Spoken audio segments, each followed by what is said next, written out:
Comercial total. Eu ia na clínica de um amigo meu, cirurgião plástico, otorrino, de todas as áreas eu fui, neurologista. Fez a lista de tudo. E indicações dos caras também. Também, eu falei, você conhece algum amigo que o cara gostava? Você conhece algum amigo e tal? Eu falei, cara, conheço, vai aqui, pega o telefone dele, aí fui indo.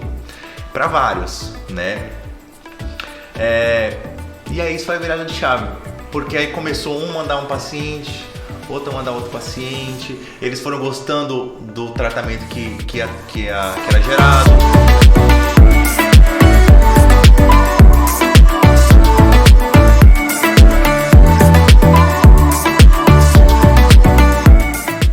Você acha mesmo? Porque você é alto, né? Eu tenho 1,90, né? Aí ele...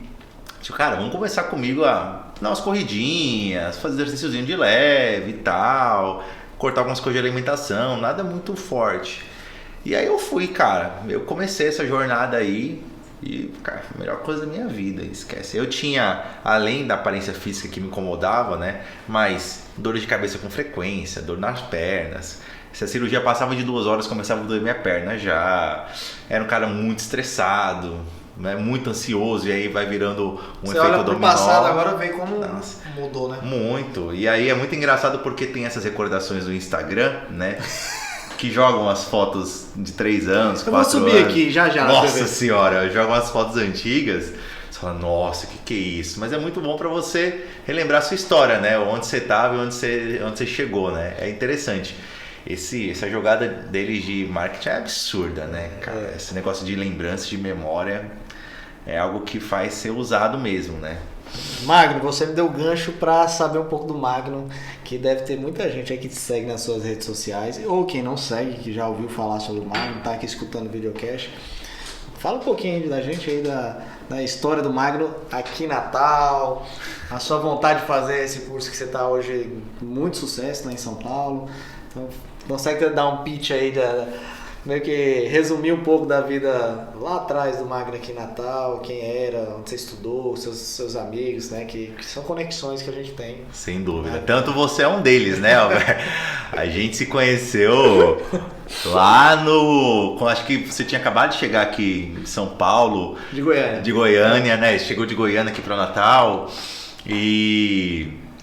DJ ali começando, e eu também nas festinhas e tudo mais. E ali foi o momento do colégio ainda, né?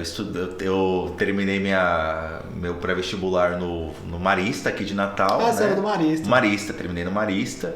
E foi muito engraçado porque o caminho que eu ia começar a faculdade ia ser totalmente diferente. Graças a Deus foi. Porque eu não sabia direito o que eu queria. E aí... Minha mãe chegou pra mim, né, sempre me deixando muito liberto, né, mesmo a família inteira de médico, de advogado. Ela falou, o que você quer fazer? Eu falei, mãe, o que você gosta? Eu falei, gosto de esporte. Fazer esporte, no Marista, gosto de esporte. Aí eu falei, acho que eu vou fazer educação física. Aí minha mãe falou, tá bom, você gosta, vai pra educação física. E eu comecei o curso na UNP, na Universidade de Potiguar, educação física.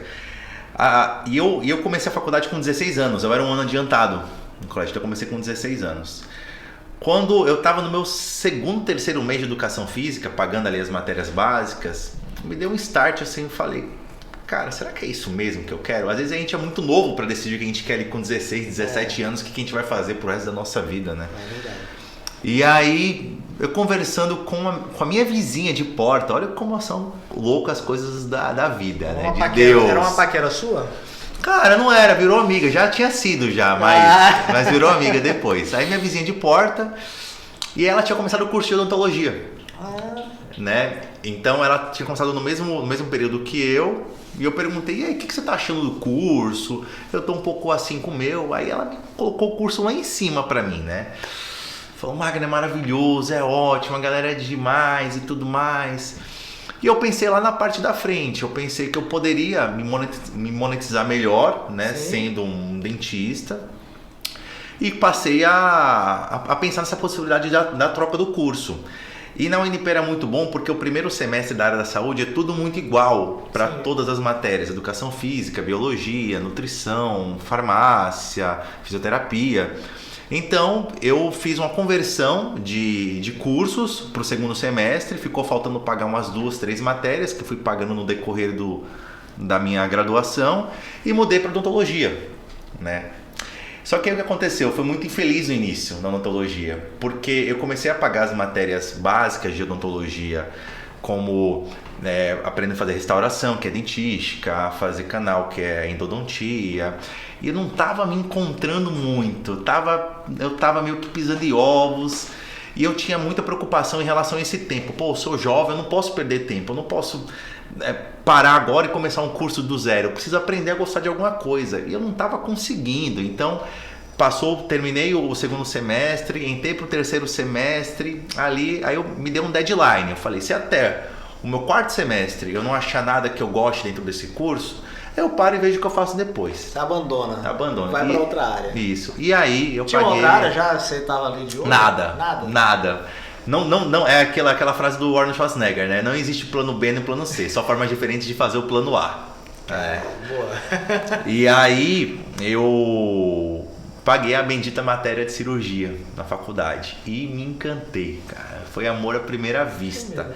Nos slides o professor passando a possibilidade de fazer cirurgias faciais, sendo cirurgião dentista, e ele colocando as dificuldades para se chegar lá, porque tem que fazer especialização, tem que fazer residência. Parece que quanto mais dificuldade ele colocava, mais me enchia a vontade de fazer. Eu falei, é isso que eu quero.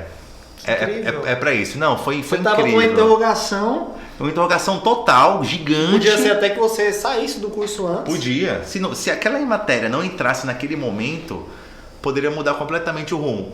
Doido, né? Muito. E aí você decidiu ali, então?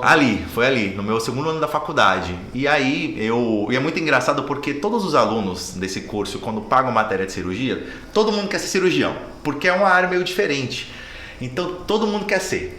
E aí, o que acontece? Eu cheguei pro professor no final dessa primeira aula e falei assim, professor, eu quero ser cirurgião. Um moleque de 17 anos chegando e falando, cara, beleza. Já ouvi várias. Vai lá, segue. Aí eu falei, o que eu faço? Ele falou, vai estudando. E aí eu vi que eu era o mais um no meio da multidão. Eu falei, cara, eu preciso tentar me destacar. O que eu tinha nas minhas mãos? Estudo. Então comecei a estudar, comecei a melhorar nas provas, comecei a estudar autodidata, pegando livro na biblioteca, coisas que eu nem sabia, e fazer resumo, e dali já ia mostrando serviço pro professor. Ali indo, né? E aí o professor começou a ver que eu tinha uma certa diferença ali, né? Aí falou, não, mas tem que continuar. E aí depois que eu pago a matéria, você tem a possibilidade de ser monitor dela no semestre seguinte, né? Sim.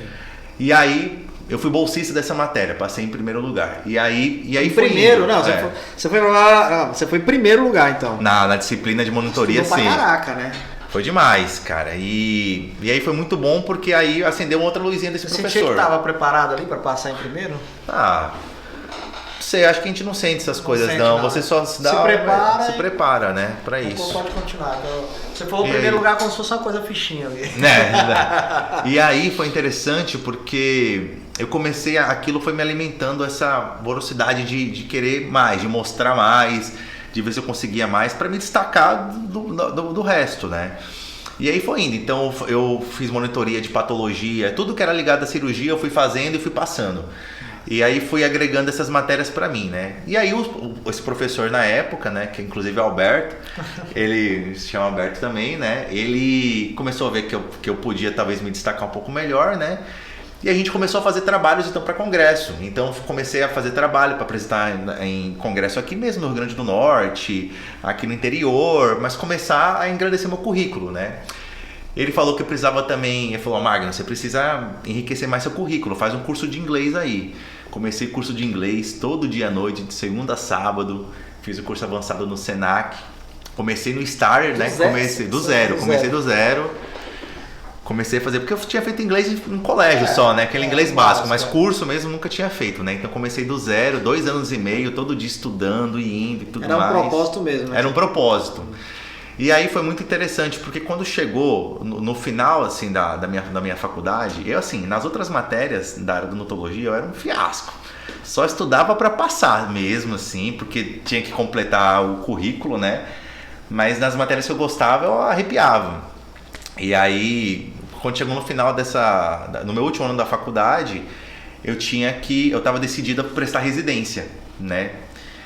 E aí eu falei, onde que eu vou prestar residência? Né? Aqui em Natal, que tem um curso sensacional pela UFRN, de residência em cirurgia, né?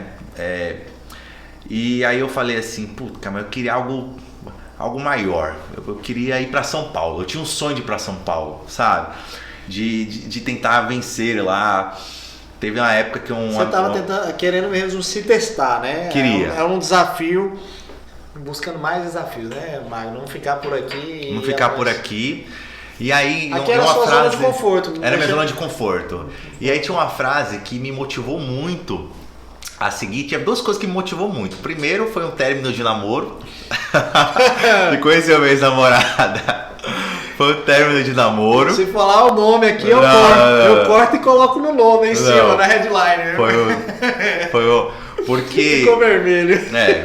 Porque ali, esse término de namoro, por conta desse negócio, vai pra São Paulo, pô, vai ser bom, não vai, certeza. Não teve aquele apoio. Você tava com vontade e não rolou um acordo. Não rolou um acordo, aí a gente terminou, né, e falou, não, vou estudar pra mostrar que eu consigo. Era isso, mas foi um dos motivos. E o segundo foi muito interessante, que chegou um amigo meu e falou pra mim uma frase que me marcou muito, me marca muito até hoje, e eu falo pra muitas pessoas, né? Ela falou, o que você vai fazer em São Paulo?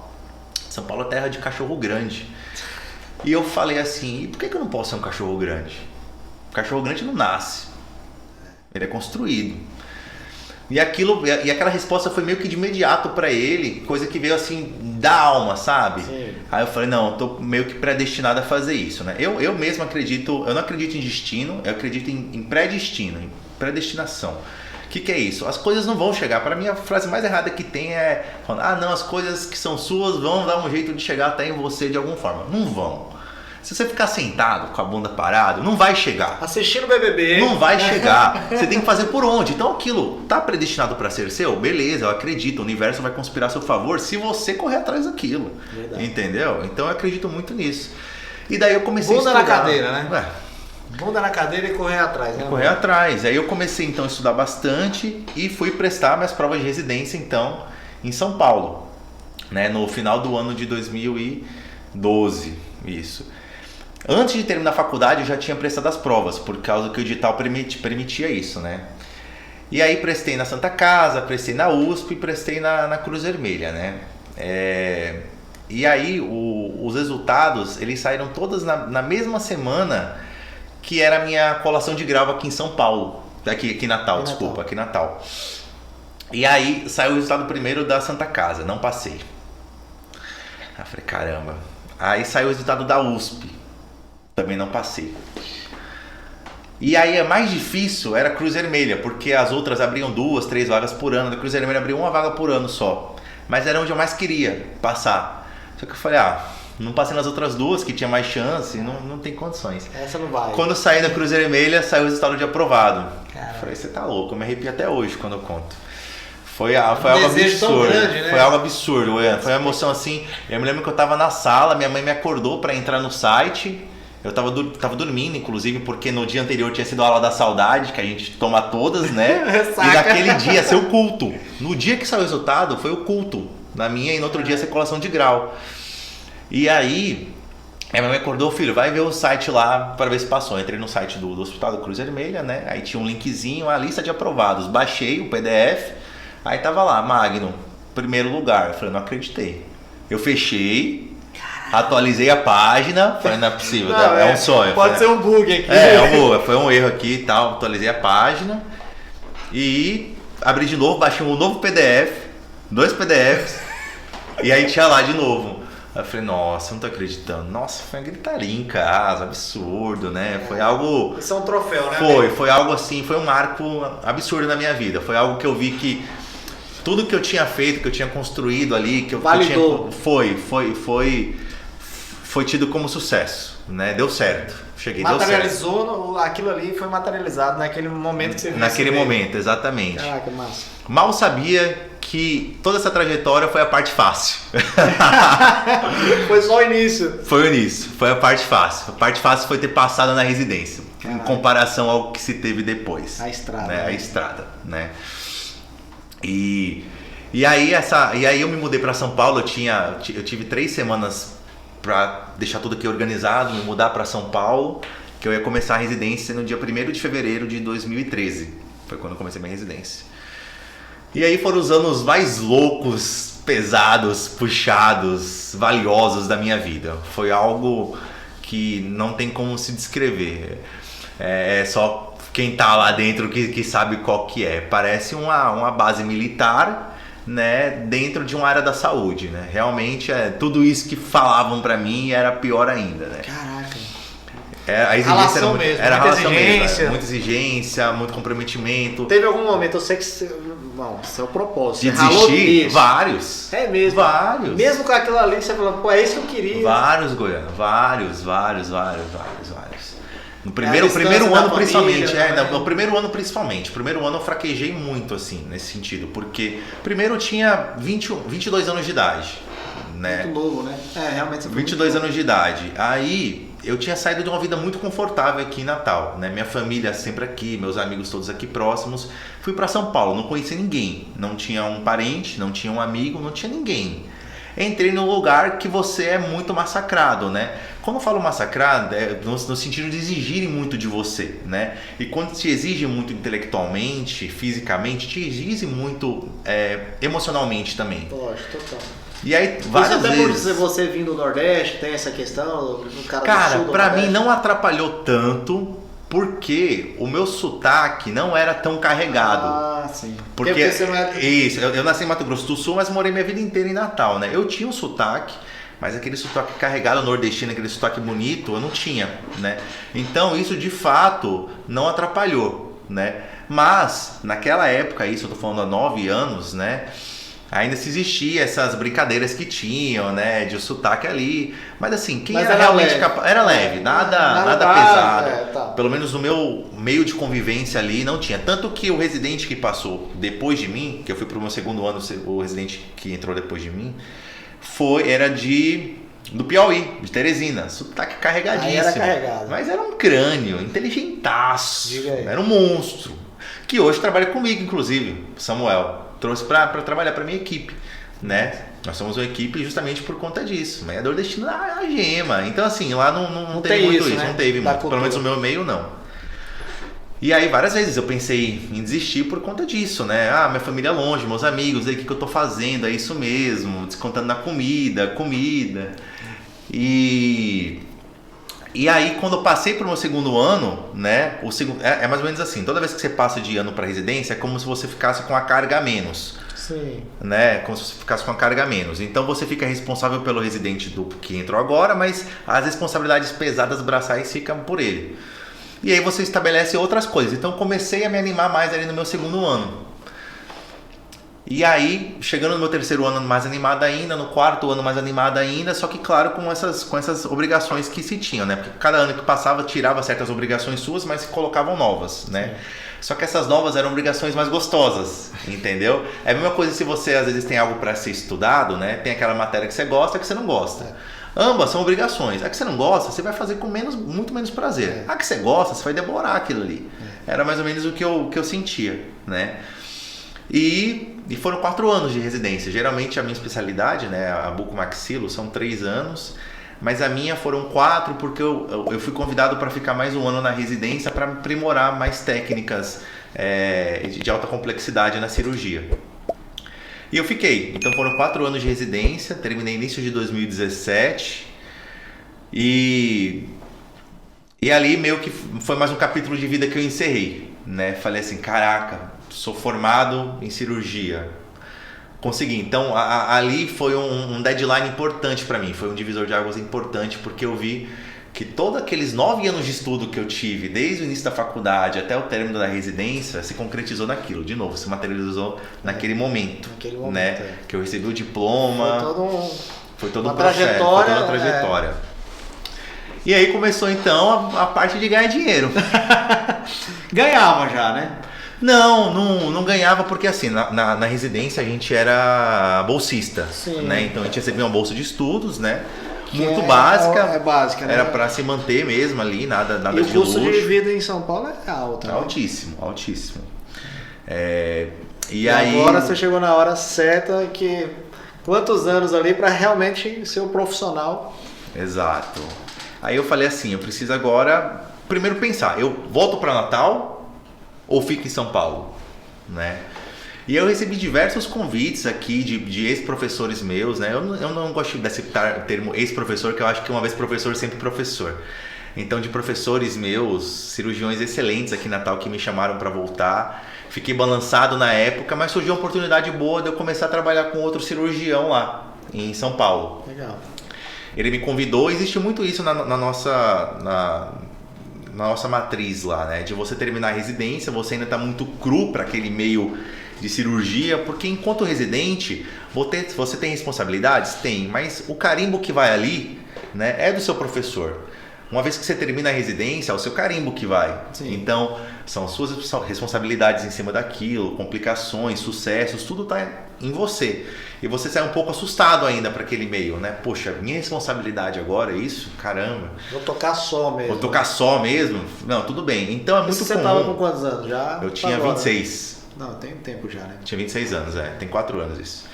E aí eu fui convidado por um outro cirurgião para ser da equipe dele como sendo um cirurgião assistente, né? Então ele é o cirurgião principal, eu fico ali na assistência, operando alguma coisa e já começando a entender. Né? É corpo mesmo no... Isso. E aí foi muito engraçado porque o que acontece geralmente, né? Você fica ali 1, 2 anos, 3 anos, 5 anos, entendeu?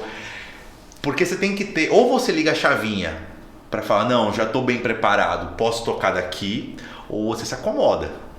Só tem isso, ou A ou B, entendeu? Só essas duas opções. Só tem essas duas opções. Então, eu vou ficar aqui embaixo da asa do cara, beleza, tá confortável, tá vindo paciente para ele, eu opero, ganho meu dinheiro, vou ganhando um pouquinho de experiência, mas não é você ali que tá fazendo, não é você que tá operando, entendeu? Não são pacientes que você conquistou, que vieram para passar com você, vieram para passar com seu chefe, e você tá ali porque é contratado. É mais um processo. É mais um processo. Não tinha como você ver isso como uma coisa para ficar o resto da vida. Não tinha. Só que aí... Talvez tem profissional que sim, né? Sim, tem muita gente que sim. Só que aí eu virei essa chavinha muito cedo. Com 4 meses só trabalhando com esse outro cirurgião. 4 meses? Com 4 meses. Eu falei assim, cara, não é pra mim. Eu consigo tocar sozinho. Eu consigo.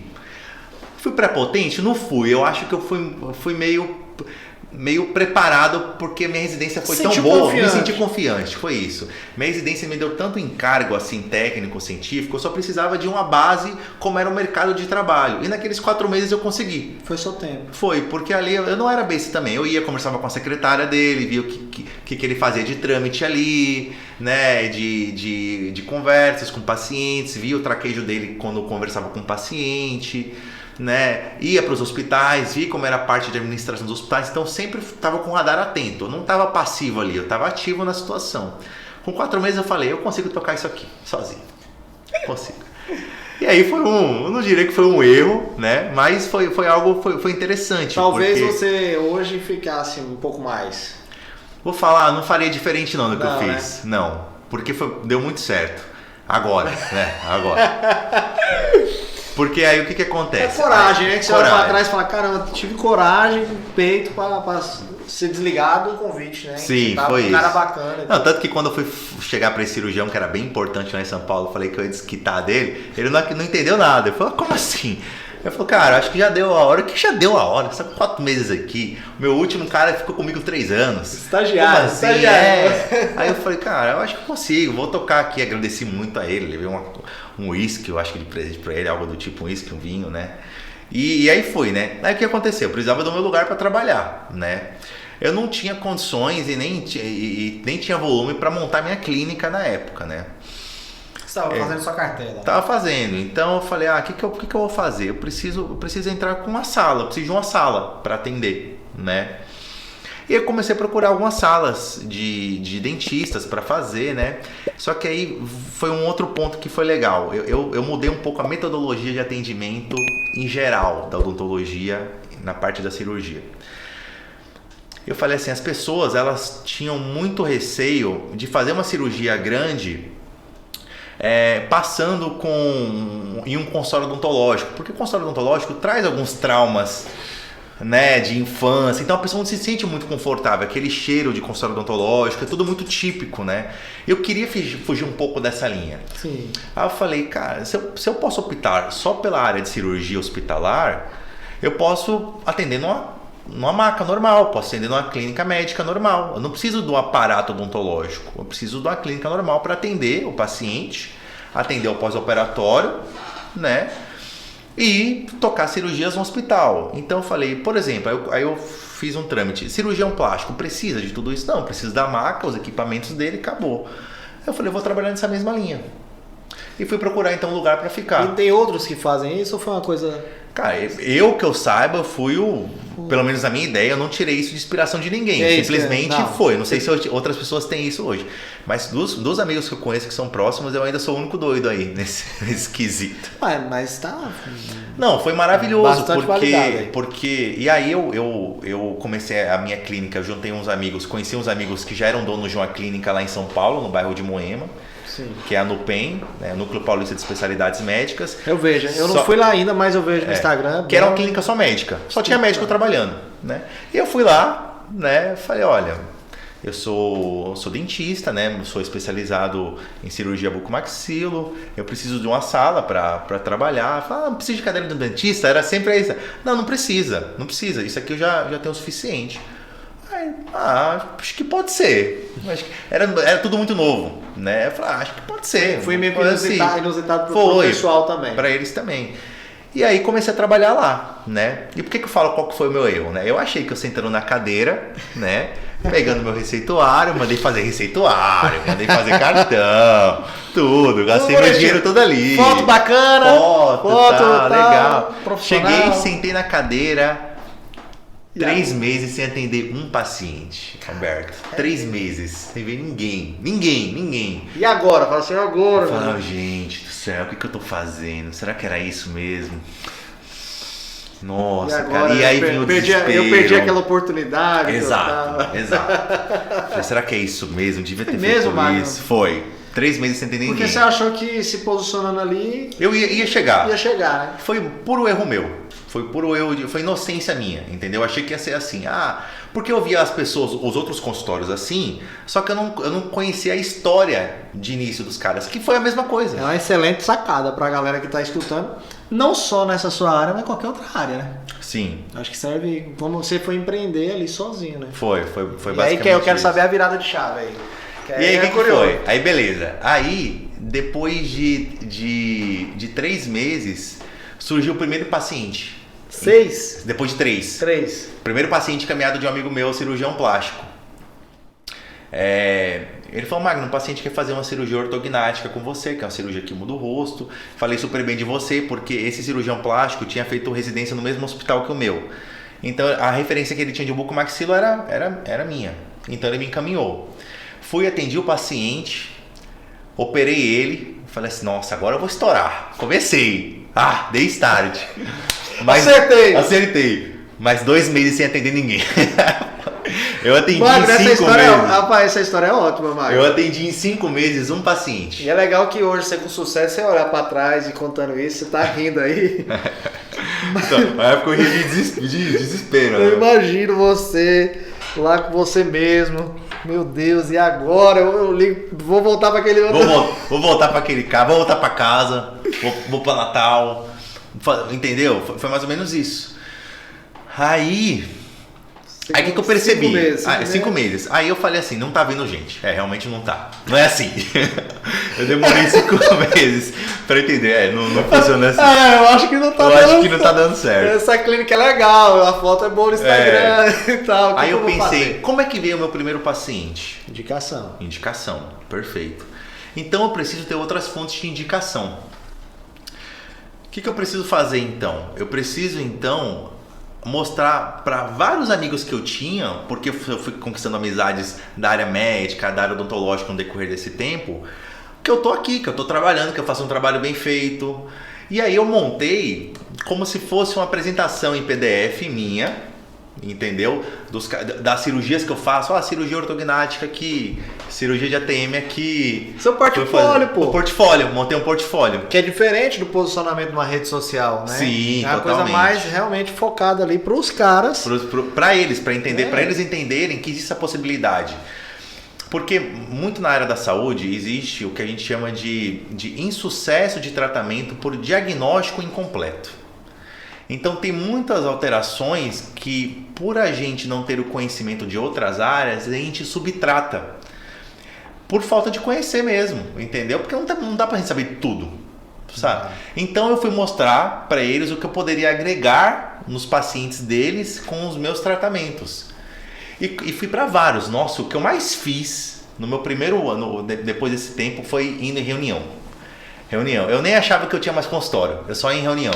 Porque eu marcava como se fosse... Comercial total. Captação. Eu ia na clínica de um amigo meu, cirurgião plástico, otorrino, de todas as áreas eu fui, neurologista. Fez a lista de tudo. E indicações dos caras também. Também, eu falei, você conhece algum amigo que o cara gostava? Você conhece algum amigo e tal? Eu falei, cara, conheço, vai aqui, pega o telefone dele. Aí fui indo para vários, né? E aí isso foi a virada de chave. Porque aí começou mandar um paciente, outro mandar outro paciente, eles foram gostando do tratamento que era gerado. Aquele paciente, além de falava pro outro médico que me encaminhou que era bom, ele falava pros vizinhos. Aquele famoso marketing boca a boca, né? Que é o mais eficaz, né? A indicação, marketing de indicação, ele é o melhor. Ele vai sempre ser maior do que a rede social em si. A rede social é boa para a sua construção realmente de autoridade, a pessoa se relacionar, mas essa aí é melhor. É melhor. Daí você fez a leitura legal, né? Tudo bem que demorou 5 meses. Demorou um pouquinho, demorou. Você, quem é que... Não, indicação, então vou atrás. Foi isso. Massa. E aí fui começando a conquistar essa rede de parceiros. Então chamou de meus parceiros. Né? Começou a indicar e começou a realmente vir. Começou o negócio a girar realmente de uma forma que aí demorou mais ou menos aí, mais um ano trabalhando para o negócio começar a girar, para eu começar a ficar mais confortável, de não precisar ficar visitando tanta gente, entendeu? De eu sair um pouco da parte comercial e começar a voltar mais para a área da cirurgia, porque porque assim, a área comercial a gente não foi treinado para isso. A gente da área da saúde, a gente não é treinado para a área comercial, a gente não sabe vender, a gente não sabe precificar. Não sabe. A gente sabe trabalhar com a mão, sabe operar, a gente sabe fazer procedimento. E o cara mais velho que tá lá há anos, isso ele não vai te ensinar. Não vai, porque o cara guarda tudo aquilo pra ele, né? O que eu já acho errado. Eu não acho que as pessoas têm que guardar o conhecimento. O que serve o conhecimento se você não pode replicar? Verdade. Sabe? Então, por exemplo, tem muito hoje, graças a Deus, alguns loucos me acham como referência e vêm perguntar pra mim, eu passo todo o bizu. Passo tudo, fala, cara, faz isso. Por quê? Eu vou dar de mão beijada? Não, o cara vai ter que ir atrás pra fazer. Lógico. Então, às vezes até ele entendeu como é, mas não faz. Isso, às vezes, então, aí pra tem que eu vou guardar isso, sabe? Eu não ganho nada com isso, sabe? Não, você vai perder cliente. Gente, tem muita gente pra todo mundo. Tem de tudo muito para todo mundo, entendeu? É abundante, e você trabalhando certinho, eu pelo menos acredito muito em energia, sabe? Eu acho que se eu segurasse esse conhecimento, dessas sacadas para mim, não ia estar tão bem hoje como estaria, entendeu? Volta para você, né? Volta. Então, daí começou. E aí, quando é que começou então Então, todos os meus pacientes, 100% deles eram encaminhados. Todos eram encaminhados. Isso o quê? 2 anos pra cá? 2 anos pra cá. Há 2 anos. Há 2 anos eram todos 2019, encaminhados. assim, 2019. Isso, meados de 2019 começou todos os pacientes encaminhados, né? Tinham parceiros muito bons que me encaminhavam 3, 4 cirurgias por mês. Massa. E aí indo, né? Isso você já lá na Nupen, né? Eu já tava lá, aí me estabeleci. Deu certo o projeto de não ter cadeira odontológica. Isso que eu vou falar. É uma coisa que você validou, foi Deu certo. sacada. Algumas pessoas podem perguntar, Magno, mas às vezes tem um procedimento que você possa fazer. Aí qual que foi a minha sacada? Os meus amigos, que já são cirurgiões, que tem consultório. Eu falei, amigo, se der algum chabu, posso chegar como paciente? Magno, a casa é sua. Então eu ia, usava, às vezes eu arrendava, ou usava, o cara dava pra mim e falou, Magno, pode atender. Terça-feira à tarde eu não tô lá. Eu ia como paciente pra lá, entendeu? Por quê? Porque de 100 pacientes, que precisava de alguma coisa. Então a conta fechava. A conta fechava. Eu não precisava de um consultório gigante para isso. E você mesmo no futuro não tem vontade de ter? muito difícil, né? Muito difícil, muito difícil. Como você vê essa precisão aí, pode ser para alugar. Sim, sim. Ou ligar para algum brother e falar, ei, qual dia que tá disponível lá? Que sempre tem disponível. Exato. E aí, então há 2 anos os meus pacientes vinham 100% de encaminhamento, né? Eu vou te interromper. Você vê como é forte o network, né? Total. Network, tudo que você está falando, resumindo aí, a network. São as indicações que você correu atrás. Tudo. Né? O network para você utilizar a sala do colega. Eu acho que tudo na minha vida, Alberto, eu cresci muito com a ajuda de muitas pessoas, sabe? De muita gente. Nada foi... Eu acho que assim, as pessoas falam, você teve muita sorte, né? Sorte pra mim é uma mistura de 2 coisas. É você estar na hora certa, com a preparação certa. E a ação. É isso. A ação tá no meio aí. Aí você junta, então, essas 3 coisas, você fala, poxa... Então tudo, cara, eu tava na hora certa quando o professor deu aquela primeira matéria pra mim, eu tava na hora certa e preparado e estudado quando ele me apresentou para um outro cirurgião para eu estagiar no hospital, eu tava na hora certa quando esse outro cirurgião me apresentou para um outro, que ele me falou para estudar tais livros, para eu prestar prova em tal lugar. Então sempre eu tive muitas pessoas que foram me norteando, sabe? Eu sou muito grato para isso, eu sei o nome delas, falo com elas até hoje, sabe? Massa. Então, por isso que auxiliaram muito no crescimento. No meu crescimento estudantil, profissional, e também na hora de monetizar, eu tava com novos networks. Então tudo foi network. Tudo na minha vida foi network. Relacionar com as pessoas, né? Relacionar com as pessoas, cara. Porque eu sempre fui um cara meio desenrolado, né? Meio debochado, né? Ia conversando e tal, e as coisas estavam indo. Mas é um cara certo, um cara correto, tem seus valores construídos, que é bem visível, né? Então acho que você... Qualquer área que você escolher, você vai fazer dar certo, né, meu amigo? Desejo. E aí, qual que foi a sacada, então, das redes sociais, né? Que é um boom hoje em dia, né? Então, em 2019, 100% dos meus pacientes eram encaminhados, né? Era de encaminhamento. Eu comecei, então, o meu Instagram, que era só pessoal. Eu lembro dessa virada sua. Só pessoal. A gente estava em São Paulo, inclusive, tomando um café lá na livraria. Muito culto, né? Tomando café na livraria. A foto minha do videocast, o cara da arte, o Vitor, ele viu e falou assim, vou escolher a melhor foto. Ele escolheu aquela foto. Da livraria. Eu de jaqueta, hoje a capa do meu YouTube, no meu Instagram, tudo é aquela foto. Liga aí.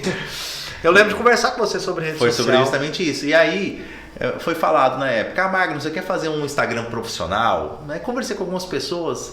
Cheguei a fazer minha logo, cheguei a fazer, abri um Instagram profissional e vi que eu não tive movimento. Zero, assim. Eu já tinha, sei lá, eu acho que eu tinha uns 2.000 seguidores, 3.000 de amigos, né? Todos certinho, reais ali, que se brinca hoje em dia, né? Não era nada chinês. E aí eu fiz o Instagram, pedi pros meus amigos seguirem, mas assim, tinha 100 seguidores, 200 seguidores, postava uma coisa, tinha 10 curtidas, 12 curtidas. Pouco engajamento. Eu falava, não é por aí. Aí eu conversando com uma amiga minha, ela falou assim, Magno, faz uma coisa só, sabe? Ainda é rede social. Isso que foi engraçado, ainda é uma rede social. As pessoas ainda gostam de ver o que você faz, gostam de ver que você está saindo para jantar e tudo mais. Elas gostam de participar dali. A rede social ela foi feita para as pessoas, as empresas, nós empresas, né? Você também tem como negócio, por isso que você teve essa visão de ter um separado. Estamos invadindo ali. É exatamente isso. Fica invadindo ali, aí o cara, porra de empresa, dá licença, deixa eu ver aqui o Magno na piscina. É tipo isso. É só você ver nesses patrocínios, né? Você olha, difícil você entrar ali, que eles vão bombardeando.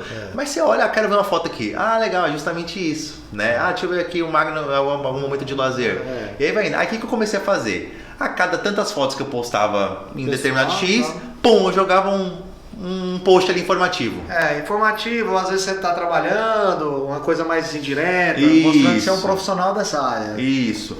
E ali foi começando o meu primeiro marketing profissional ali, junto com o meu Instagram normal, né? Mas tudo muito basicão, né? Tudo certo, assim, né?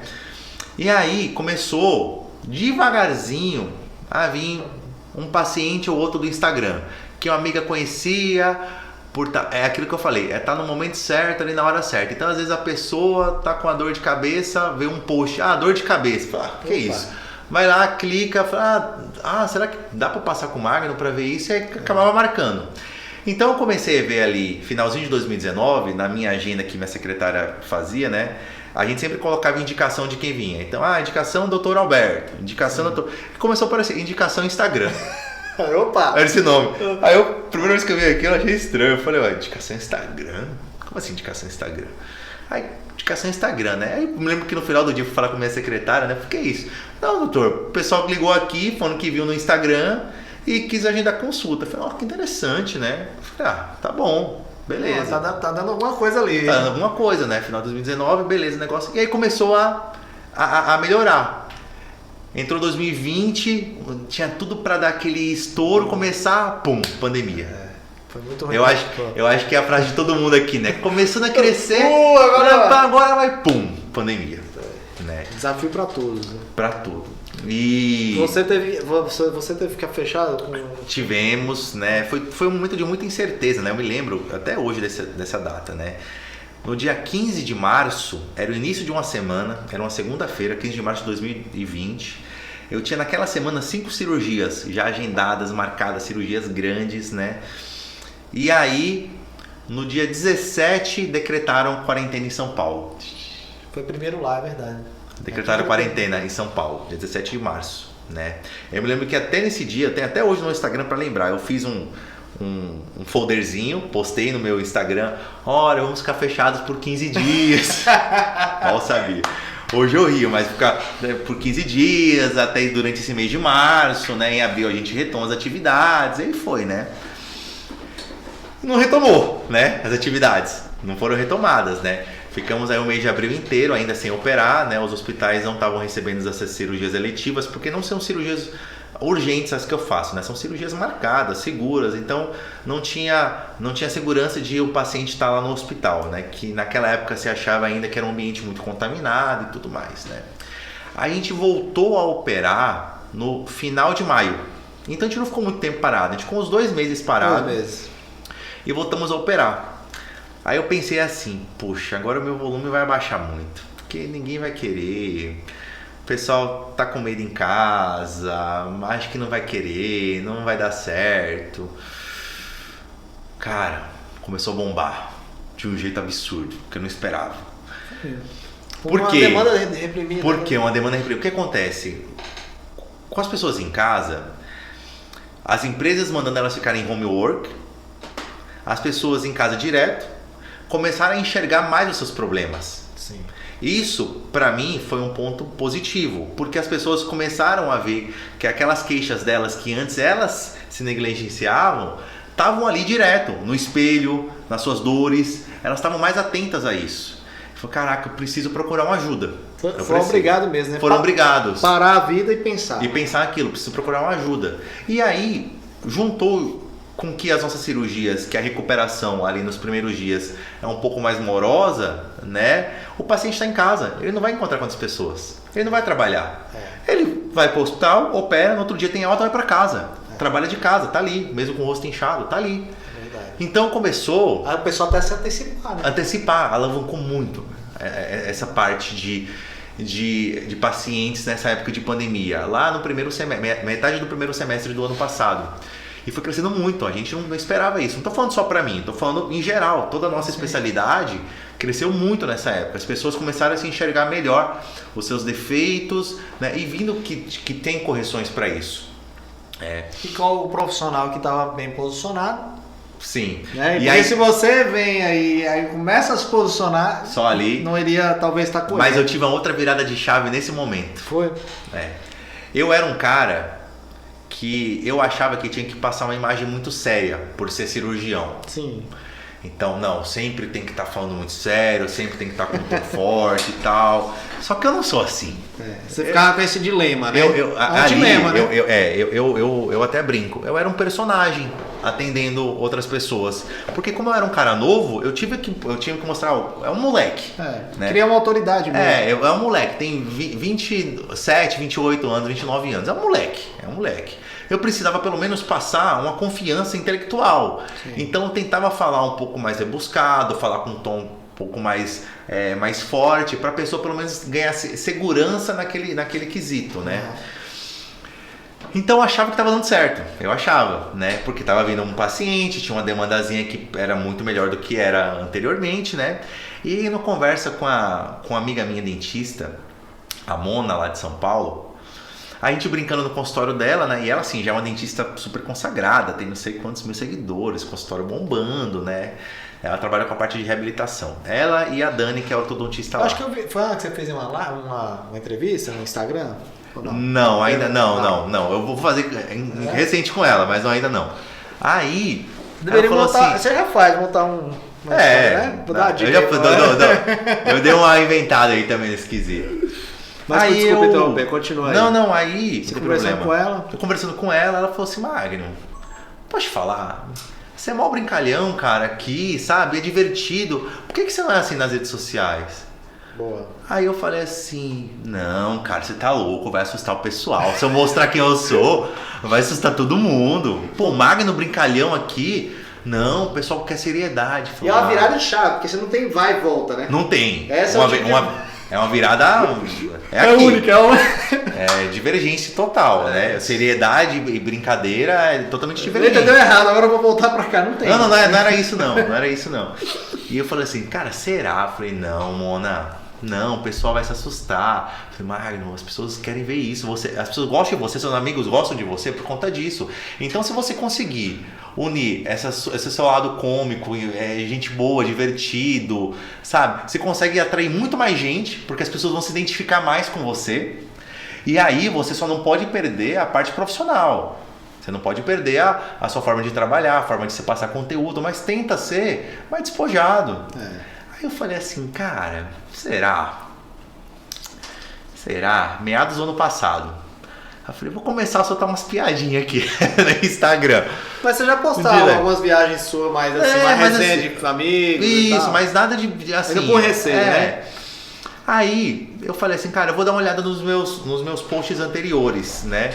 E eu realmente ia ler, tava tudo muito sério, paciente com deformidade, craniofacial, tarará, submetido. Eu falei, cara, acho que eu consigo dar uma melhorada nisso. E comecei a ser um pouco mais leve, como se fosse uma conversa digitada ali. O paciente veio me procurar, tava achando que o queixão dele tava enorme. E aí a gente conversando, eu falei que não era bem assim. E fui começando a soltar um pouco mais. As pessoas foram começando a se identificar mais. Identificação. Muito mais, muito mais. E assim, eu tava com o pé total no freio em relação a isso. Eu tirei só um pouquinho pra testar, né? Porque senão tinha volta ainda. E eu vi que tava dando certo. Um pouco mais despojado aqui, um pouco dali. Eu vou tirar um pouquinho mais do freio. Vou sentir como é. Comecei a fazer um post mais engraçado ali. Falando menos sério, entendeu? Mais do jeito que eu sou, mais o Magno. Eu tava saindo do personagem sério e sendo Magno agora. E foi dando certo. Chegou, acho que, sei lá, metade do segundo semestre do ano passado, eu tirei total o pé do freio. Falei, agora, seja o que Deus quiser. Agora é na banguela, é a ladeira abaixo. Aí comecei a postar com meia por cento cirúrgico, com meia colorida. E como fazer brincadeira com os pacientes. E a gente brincando, se divertindo na consulta. E aí vem indo. E aí começou a chover paciente. Os pacientes começaram a gostar disso. Eu não acreditava. E aí, as pessoas falam, mas Magno, você tá atraindo bastante gente, mas você tá deixando de atrair muita gente também. Você tá escolhendo um nicho. Você tá deixando de atrair talvez um paciente que seja mais sério, que queira passar com você, né? E aí, eu trago... A dúvida, né? Ficou aquela dúvida. Mas rolaram as sementinhas ali. E aí eu conversei com um amigo meu, que é o Pedro Andrade, que eu também trabalho na clínica dele hoje, e foi muito legal a virada de chave que ele me deu também, sempre com muita ajuda das outras pessoas, né, que eu digo. Ele sempre atendeu os pacientes de tênis, despojado, calça rasgada, camisa aqui, e o cara assim, um tampa da nutrologia, um tampa. Eu falei, cara, como é? Por que você não vai atender de gravata? Ele falou, Magno, eu não sou assim, tá? Não vai dar certo. Eu falei, mas você não deixa de atrair outros clientes? Ele falou, ainda bem. Porque os clientes que eu não atraio são os que não se identificam comigo. Se não me identificam comigo, eu não consigo propor um tratamento que ele confie. Então o segredo é você aumentar o seu nicho de pessoas que se conectam com você. Sim. Que se identificam com você. Se chegar aquele cara muito serião, você não vai nem conseguir conversar com ele. Você vai ganhar o seu dinheiro, vai operar, beleza, mas não vai ser prazeroso. É verdade. Enquanto aquela pessoa que você brinca, conversa... Rola conexão real, verdadeira. E eu acreditando sempre muito em energia, falava, caraca, é isso. Então, eu ainda repito, então ainda bem que eu não atraio essas pessoas. Essas pessoas um pouco mais fechadas, porque eu não conseguiria estabelecer. Elas são para outro profissional. Outro profissional, que tem muita gente boa, mais séria. Passa com ele, não tem problema. Pra mim vem a galera que gosta de mim, que curte a forma que eu falo, a forma que eu brinco, entendeu? E eu acho assim, sabe? Por que eu fiz isso, Alberto? Esse clima de cirurgia já é tão pesado, muita responsabilidade, sabe? A pessoa vai nervosa. Eu acho que é minha obrigação tentar deixar aquilo mais leve, eu como profissional, sabe? O meu trabalho não é só operar ali, eu preciso dar assistência. E dar assistência é você dar aquele suporte emocional. E eu não acho que existe coisa melhor do que uma brincadeirinha leve, entendeu? De você descontrair a pessoa, sabe? Hoje em dia já tá muito engraçado. Os pacientes me dão meia pra cirurgia, sabe? Fala, doutor, eu quero que você use essa meia na minha cirurgia. É mesmo? Virou essa. Virou essa agora. Virou tipo... Tem paciente que fala assim, qual que é a meia que você veio hoje? Paciente pra internar. Eu falei, ó, tá aqui, ó, levanto. Aí todo mundo ri na sala. Hoje, como é que tá aí, amigo? Não, hoje eu tô sem meia. Hoje eu tô sem meia, porque não trouxe. Mas virou legal algo muito legal, cara. Foi incrível. E aí eu comecei a crescer no Instagram, né? Tudo muito orgânico, mas tudo muito controlado, nada de também estourar. Mas é aquilo, é um Instagram hoje que ele é rentável pra mim nesse quesito, né? Tem gente que tem milhares de seguidores e não consegue monetizar isso. Não consegue. No nosso caso a gente consegue, porque é tudo muito engajado ali. As pessoas realmente participam, elas conversam, vão atrás, né? E outra coisa que é o diferencial, eu acho, né? Eles falam muito nessa palavra hoje, humanização. A palavra da moda. A palavra da moda. Ainda mais na rede. Eu acho que isso, assim, é uma palavra beleza, é um marketing legal, mas eu acho que todo mundo devia ter essa humanização, sabe? É que nem quando a gente exalta uma boa ação. Tá tão difícil hoje em dia uma boa ação, que quando você... Nossa, a pessoa ajudou uma senhora a atravessar a rua. Pô, eu quero perguntar sobre essas ações que você faz, amigo. Eu quero que você dê uma gancho depois. Aí eu falo, cara, então assim, humanizado a gente sempre foi. A gente tem que ser assim, a gente trabalha com pessoas, sabe? Tem que ser humanizado.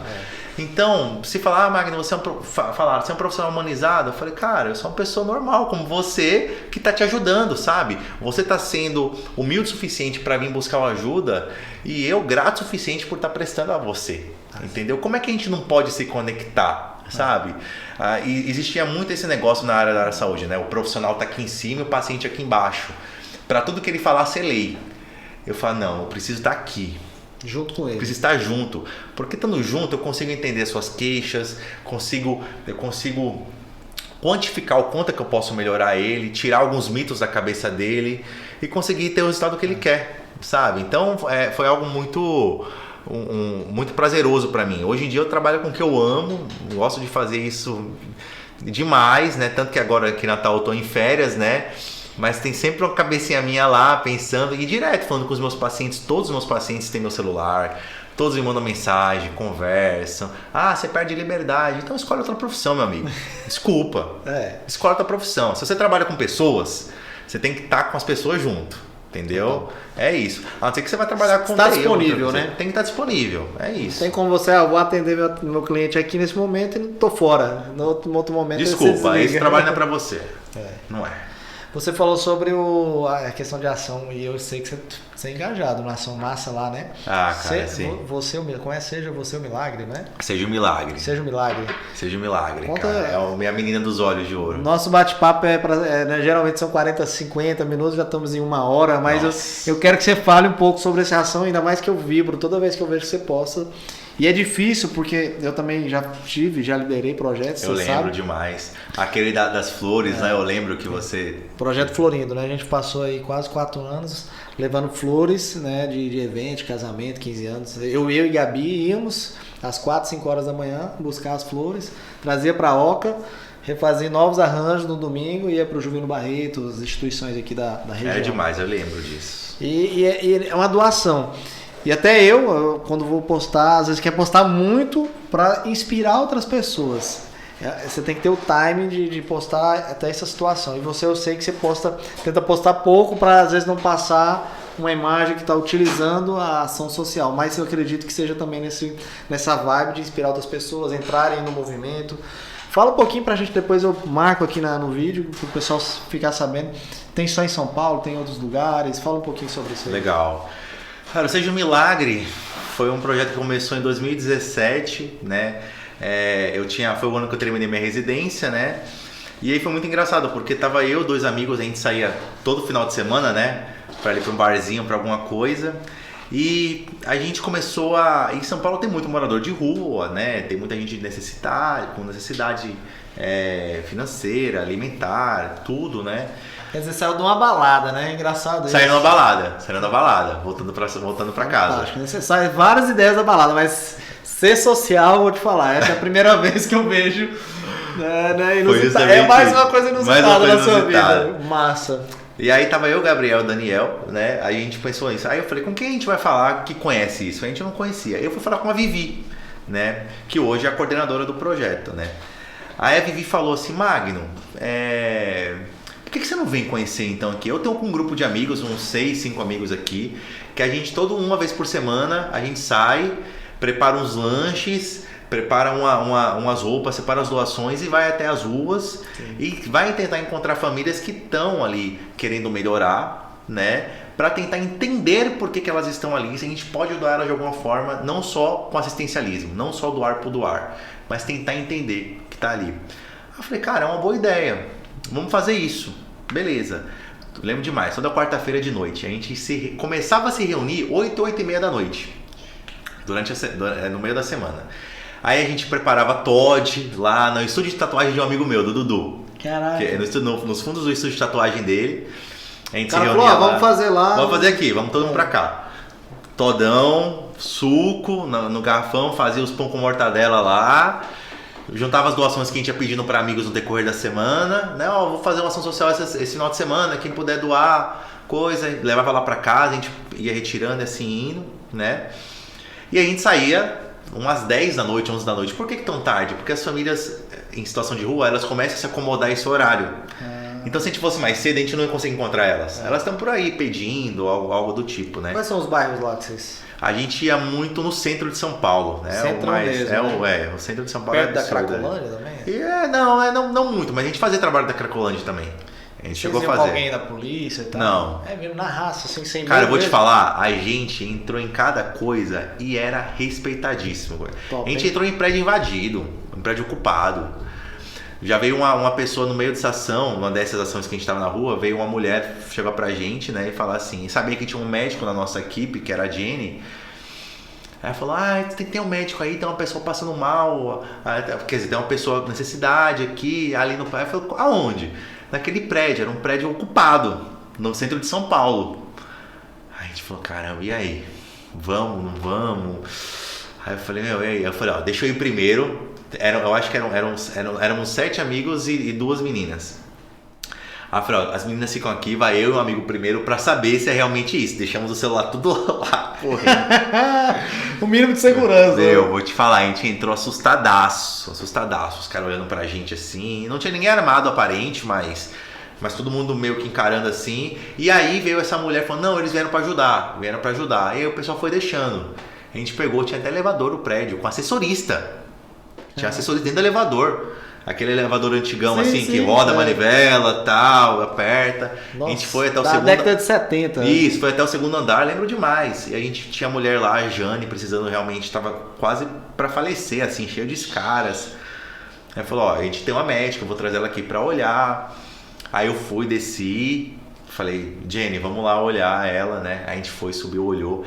E daí a gente começou um outro projeto lá de ajudar as pessoas.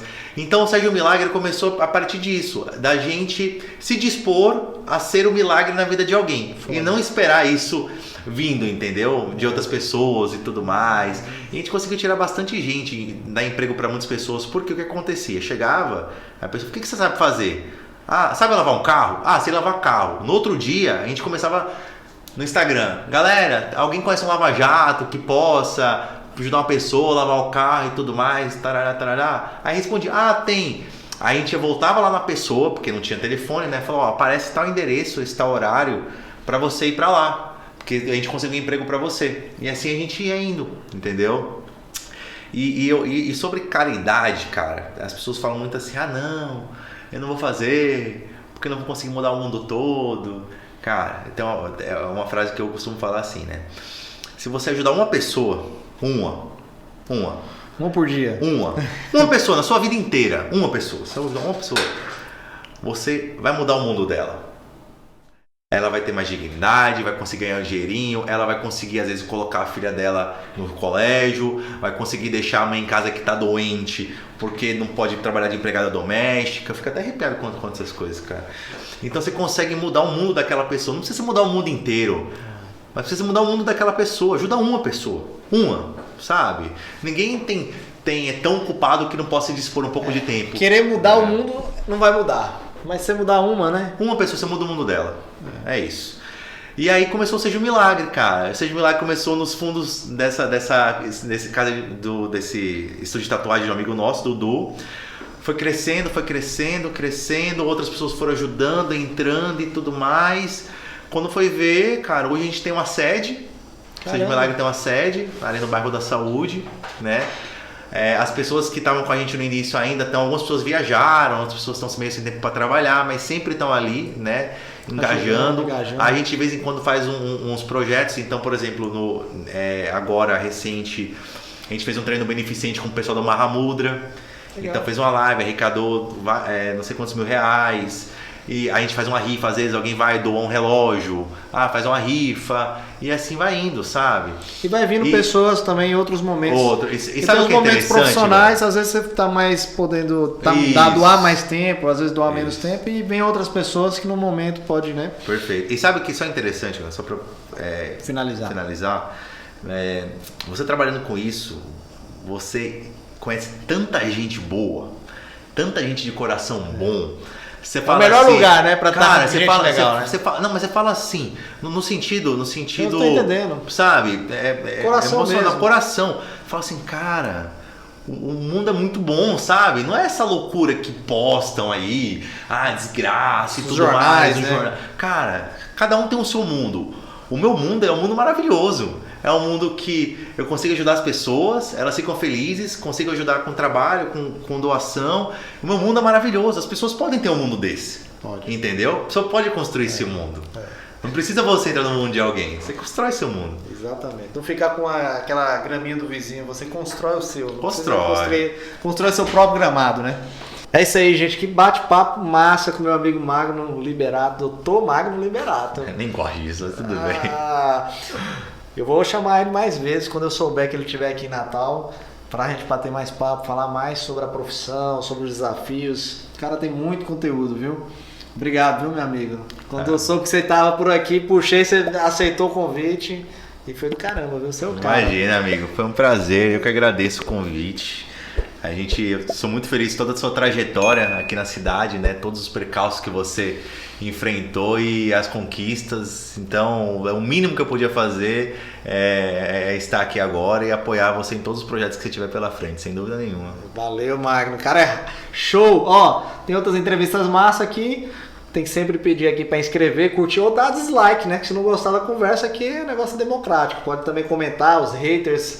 Dá engajamento, né, meus amigos? Um abraço, valeu! Falou, galera!